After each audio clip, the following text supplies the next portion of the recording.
നമ്മുടെ കാർബോഹൈഡ്രേറ്റ് മെറ്റബോളിസത്തിലെ ഏറ്റവും ഇമ്പോർട്ടൻ്റ് ആയിട്ടുള്ള ഒരു പാത്വേ ആണ് ഗ്ലൈക്കോളിസിസ് പാത്വേ അല്ലെങ്കിൽ എംബഡൻ മെയർഹോഫ് പാത്വേ എന്ന് പറയുന്നത്.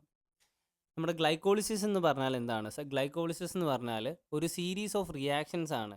എന്തിന്? നമ്മുടെ ഗ്ലൂക്കോസിനെ അല്ലെങ്കിൽ ഗ്ലൈക്കോജനെ പൈറുവേറ്റും ലാക്റ്റേറ്റുമായിട്ട് കൺവേർട്ട് ചെയ്യുന്ന ഒരു സീരീസ് ഓഫ് റിയാക്ഷൻസിന് പറയുന്ന പേരാണ് ഗ്ലൈക്കോളിസിസ്. ഈ ഗ്ലൈക്കോളിസിസ് പാത്വേക്ക് കുറച്ച് സിഗ്നിഫിക്കൻസ് ഉണ്ട്. അതെന്തൊക്കെയാണെന്ന് നമുക്ക് നോക്കാം.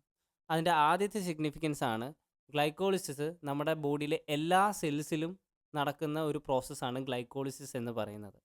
അതിൻ്റെ അടുത്ത ഒരു സിഗ്നിഫിക്കൻസ് ആണ് ഇത് എയറോബിക് കണ്ടീഷനും അതുപോലെ തന്നെ എനേറോബിക് കണ്ടീഷനിലും ഒക്യൂർ ചെയ്യും.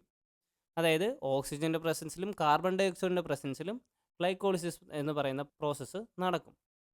അതുപോലെ തന്നെ മറ്റൊരു സിഗ്നിഫിക്കൻസ് ആണ് നമ്മുടെ മൈറ്റോകോൺട്രിയ ലാക്ക് ആയിട്ടുള്ള ടിഷ്യൂസിലും ATP സിന്തസിസിന് നമ്മളെ ഹെൽപ്പ് ചെയ്യുന്നത് ഗ്ലൈക്കോളിസിസ് എന്ന് പറയുന്ന പ്രോസസ്സാണ്. ഇങ്ങനെ മെയിൻലി 4 സിഗ്നിഫിക്കൻസ് ആണ് ഗ്ലൈക്കോളിസിസ് പാത്വേക്ക് നമുക്ക് വരുന്നത്.